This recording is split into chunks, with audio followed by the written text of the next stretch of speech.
Hey guys, welcome back to Papa Prepper. T here. Just finished up over at Grim Survival. That was awesome. He is such a great guy. Even after the live stream, we talked for several minutes, and it's a pretty cool deal. I really liked it. I was nervous, but I got through it. He was. It was a really good experience. I really liked it. So we came up with this idea of PrepperCon. So I'm hoping we can get that up and going, which would be amazing. Kind of like a convention for preppers. We need to find a state or somebody with some private property or something with state that's lenient on the social distancing and whatnot, where we could actually hold this many people. And we had talked about renting a complete campground out for the weekend. Everybody's kind of bugging out together for the weekend. I mean, I think it would be a pretty awesome experience. But we'll see what we can get to, or what we can do to get that up and going. Excuse me. I know I've been slacking here a couple days, guys, and I really do apologize.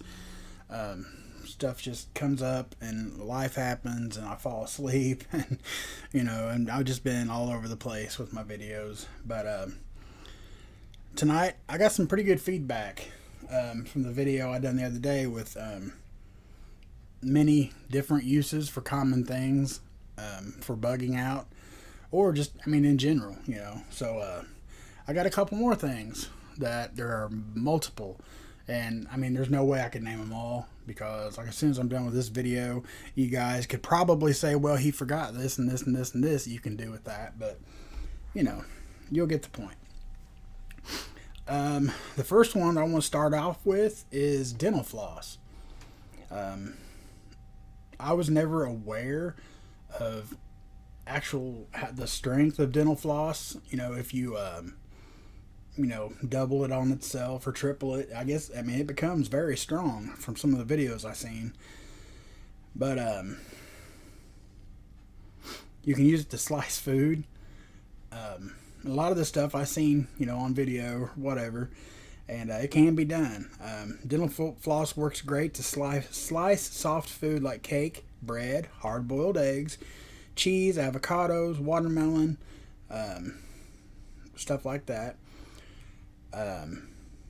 When you're baking, especially on a fire, if your food gets caught or stuck to the pan or pot, you can take the dental floss and kind of work it like a little saw, and it will go up under that food and get it off your pots and pans. Of course, there's the old classic, if it comes down to it, worst case scenario, you can use it to pull out a loose tooth. Sew something. And see, I hadn't even thought about that. But if you, need to sew your shirt or, whatever, and it's all you got, you can use it in place of thread and then actually be stronger than thread.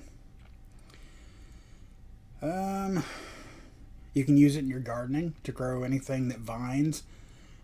Just double it up and the vines will climb right up it just like it would any other jute string or anything else you use.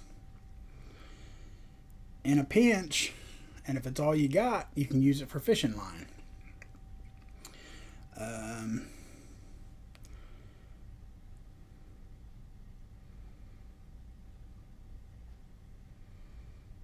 And of course, stay healthy. Use it for its intended purpose to take care of your teeth. Let's see. Now this was a suggestion. Somebody used floss to make a lean-to with a tarp or blanket. Just thread the floss through the holes in the tarp or the corners of the emergency blanket. I would assume you'd probably have to double back on itself probably 4 or 5 times for it to be strong enough to do that. You can use it as lashing to tie, whatever, if you're building a larger shelter, use your dental floss to lash branches together so you can build one. If you already have a shelter, use floss to make it a little sturdier. You can use it to make a trip line. Again, I'd probably double it a couple times, but you can use it in, instead of fishing string or whatever else you might be using for your trip line.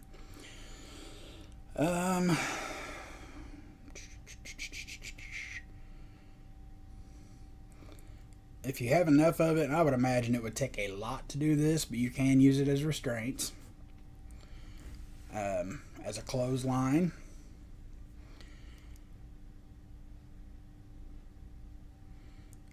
You can use it as shoelaces, worst case scenario. You can use it for ladies to tie your hair back.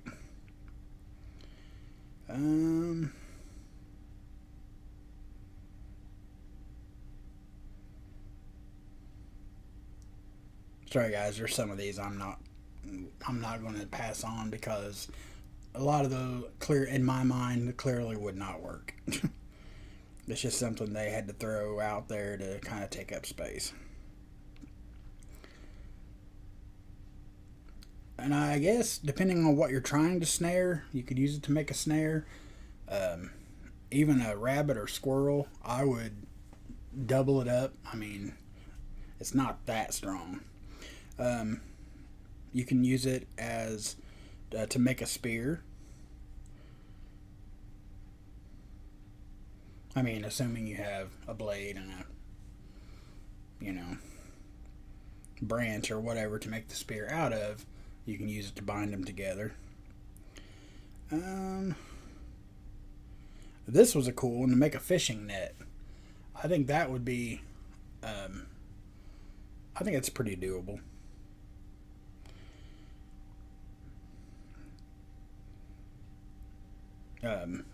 It makes really good tinder. I mean, if you have nothing else to use, I mean, it's just waxed string, basically, and I mean, it will burn very well. Or you can use it to tie your bundles of kindling together. Worst case scenario, if you had to, you could use it as stitches, sutures.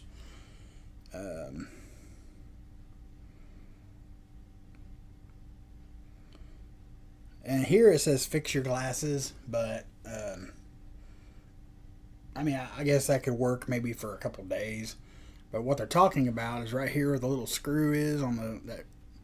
Actually, mine don't even have that, but most of them have a screw right here. So if that screw breaks or you lose the screw or whatever, you can just use a little piece of dental floss and cinch it back together.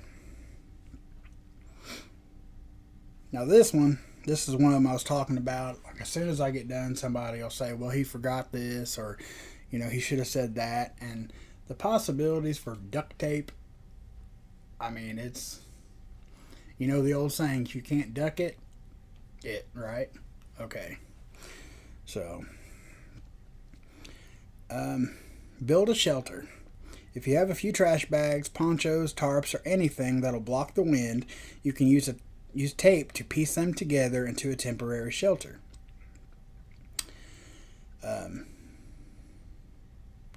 Create a pandemic seal.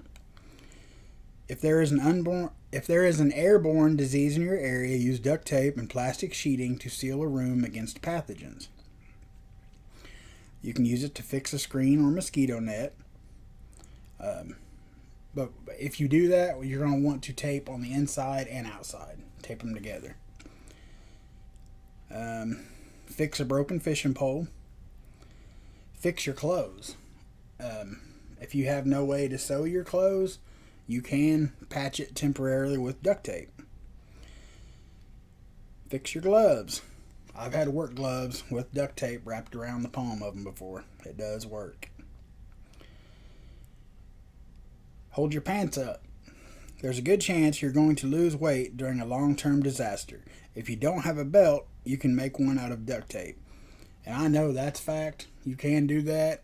I know a girl for a while. Dude, she made everything out of duct tape. It was a thing a few years ago. She made wallets, keychains, belts. Everything. You name it, that girl could make it with duct tape. Fix your shoes. Again, I've had shoes with duct tape around the toes of them. Work boots. Make shoes, as far as that goes. Like, a couple years down the road after SHTF, you don't have shoes. You can use, like, plastic bottles and duct tape and, things like that. You can make a pair of shoes. I mean, like flip-flop, sandals type shoes. Don't get me wrong.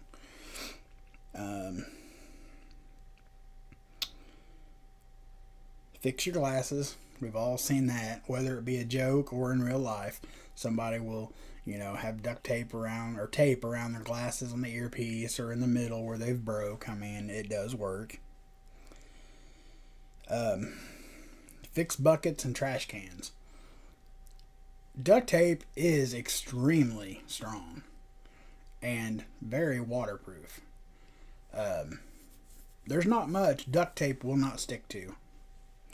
So, as long as the container is completely dry, whatever you're patching, as long as it's completely dry, the duct tape will stick to it and will become waterproof.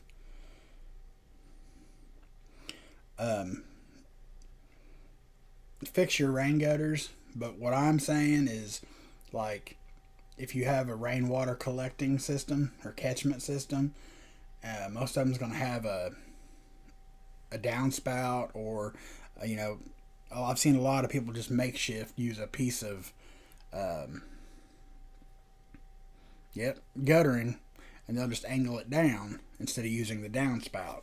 So if that starts leaking, make sure it's really good and dry, duct tape it on the inside, and it'll fix your leak. Keep your tent sealed. Of course, same thing. Make sure you tape on the inside and outside. Use it for trail marker.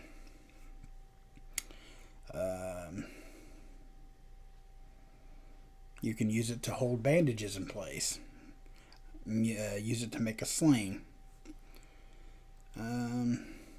Also, you can use it and some decent size sticks to make a splint for your leg or your arm, whatever it is.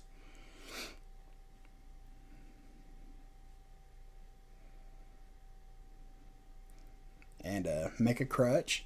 If you can find a long branch with a fork, I mean, you typically, you know what that would look like to make a crutch out of. Basically look like a long, tall Y. Then take some old rags or whatever and wrap it around where you'd put your armpit, and wrap that with duct tape so you'll have plenty of cushion.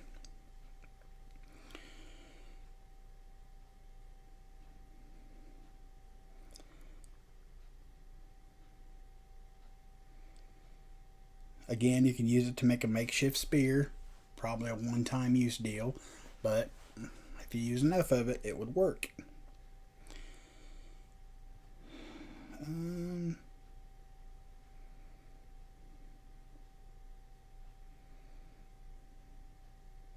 Another good thing to use as restraints for someone.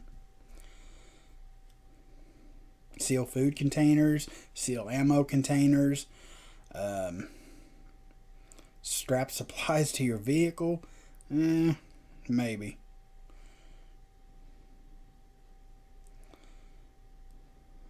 Reseal packages of food. Like I said, y'all, the possibilities for duct tape, I mean, it's ridiculous. You can use duct tape for practically anything. Let's see what we got now. Another one. Zip ties. There's so many things you can do with zip ties. You can use it to organize things, like whatever, to keep them in a tight little bundle, keep everything together. You can use them to attach, I have a MOLLE bag, or my bug out bag's got a lot of the MOLLE. It's a MOLLE bag. But you can also use zip ties to attach things to your bag. Makeshift shoelaces. Trail markers again. You can use zip ties in shelter making, definitely. Hanging things, snares, repair your gear. Again, restraining devices. You can use them for splints. You can use them as a tourniquet if you have plenty of padding underneath it. Whatever limb you're going around, make sure you have plenty of padding between that zip tie and your skin, or that's just going to cause a bigger problem. Again, holding bandages in place. I mean, the possibilities are endless. And this one, we as preppers, all of them I know, hold this near and dear. Okay? Coffee filters. We're all going to have coffee filters, I hope. Or there's going to be a lot of cranky people after SHTF. Crankier than, as expected. A disposable bowl. Of course, this wouldn't work for soup or anything wet, but they're great for dried foods or any foods you might forage, such as nuts and berries. Fire tinder. That goes without saying. Toilet paper. Worst case scenario, you don't have toilet paper, a coffee filter will work. Regular paper. Say you have nothing to write on. It's paper. A water filter. Kind of self-explanatory. Worst case scenario, you could use them as bandages. Air freshener.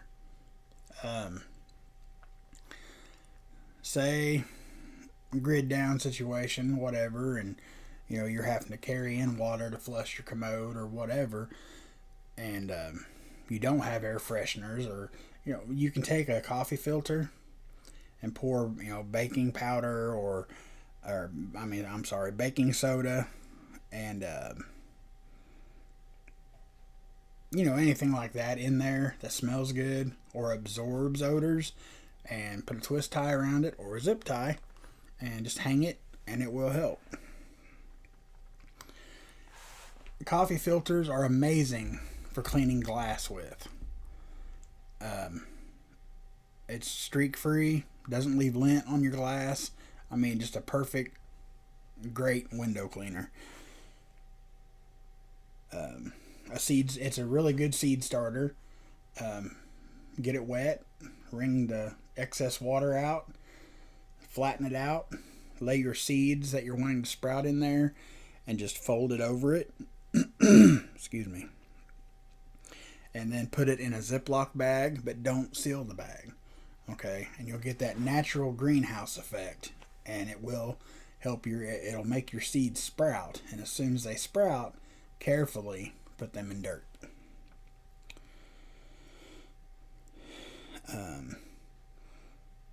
And not only the coffee filters, there's some uses for your coffee grinds.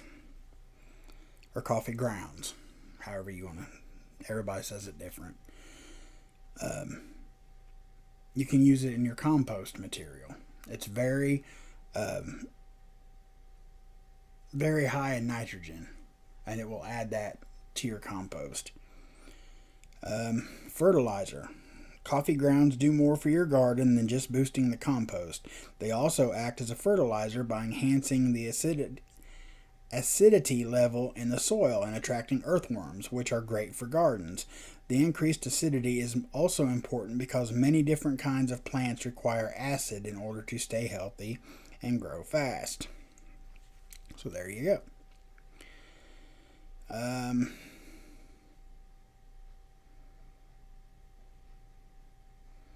A pest repellent. I'm sorry, I lost my place. There is one more important thing that coffee grounds can do for your garden. Repel pests. Many people rely on their gardens for food during long-term disasters, but critters such as slugs and snails like to eat garden plants and can even kill them. Fortunately, most bugs strongly dislike coffee grounds, making it an excellent and natural pest repellent. I did not know that until today. So I even learned something today.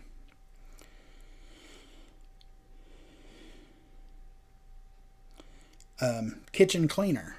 I didn't know that either. Dish soap could potentially be in short supply after SHTF, but that doesn't mean you should give up on cleaning your pots and pans clean. Keeping your pots and pans clean, I'm sorry. Since coffee grounds are abrasive but not scratchy, they're the perfect solution for scrubbing all that grime that can accumulate on your pans. Ice melter. If you have icy steps and walkways around your house, you can make them safe to walk on by sprinkling coffee grounds on them. The grounds will give you some traction, and the acid in the coffee grounds will make the ice melt faster. And of course, it's coffee. It's a morale booster. You know, long, hard, cold winter day, there is nothing better than a nice, steaming, hot cup of coffee. Hell, any night. After the end of any day, there ain't nothing better than a hot cup of coffee. I got one more here that I'll do real quick, and then I'm trying not to keep you guys. It's late here. It's 11 o'clock, and I got to work in the morning, so this will be my last one for the night. Paper clips. I'm sure the majority of you know the trick with paper clips to make a compass. You cut a portion of the paper clip to get a straight piece. Magnetize it using a steel or an iron knife. You just rub it on there and it will become magnetized. And then you place it on top of a leaf. Then put the leaf with the paper clip in a bowl of water. The paper clip will point in the north-south direction. Replace broken zipper tabs. You can use them as clothespins.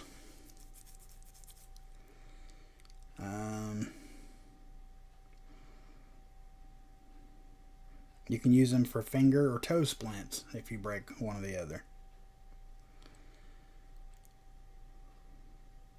You can bend them and fashion them into a fishing hook.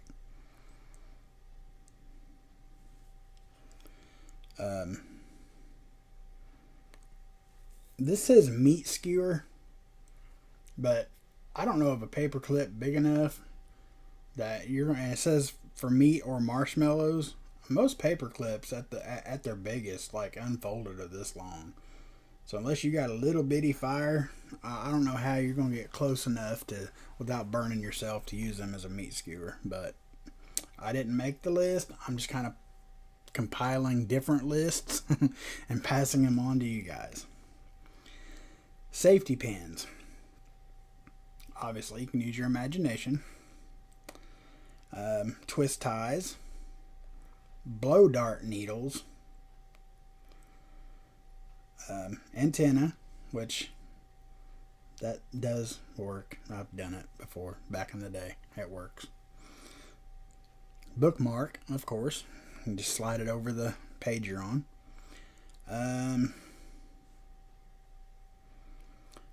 Pick lock. Lock picks. That's what I meant to say. Of course, that's going to take practice. I've tried because I've accidentally locked myself out of the house, but I've never been successful, but it can be done. It's just going to take a lot of practice. And that looks like that's it for paper clips. So, hopefully, guys, I will be back on track now. I know you guys said you got my 6 and you understand how life is, and I'm very grateful to you guys for cutting me some slack, because I've been falling short on these videos and I know it. I mean, it's a lot of making, like, okay, we're at 24, 25 minutes now. And by the time you process it, then upload it and all that, it's probably another hour. on top of that. So, I mean, sometimes it's just hard to get that extra hour, guys. And I do apologize. I'm trying my best to get these done at night so I can premiere them in the morning.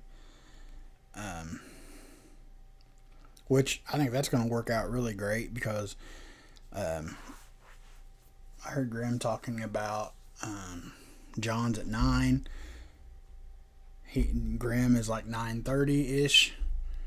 Then I think Gray Man prepping is going to be at 10-ish. And then I'll be at 10:30. So that'll be a pretty good lineup. I mean, not saying that I'm a good lineup. You know what I mean. That'll be a good solid chunk, 2-hour chunk of prepping videos. Not to mention, everybody else. Bear usually has something in the mornings, and Prepper Nurse 1 usually does one about 10 o'clock, a short one. We're everywhere, guys. We're all over the place. But,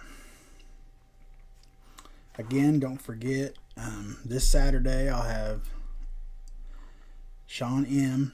from 7:30 to around 9. It's going to be our gardening special. This guy. Oh, if you haven't noticed, I got my inside garden back here. I can't get my camera back there, but I've got plants. I've actually got all kinds of little sprouts going on in there. I've got some tomatoes coming up. I've got cucumbers. My microgreens are finally sprouting. I'm excited about that. So yeah, I'll try to. I'll probably make a video with just my phone, just so I can show you, what I've got going on in there, what's coming up and such. But yeah, anyway, this Saturday from 7:30 to 9, Sean will be here. This guy is amazing when it comes to gardening and indoor gardening. He's awesome at it. So he's going to share what he's got going on, and we're just going to basically open the floor to as many questions as we can get answered in that hour and a half. So it should be a really good time. And then Monday, January 8th at 7 p.m. Oh, and these are both Eastern Standard Time.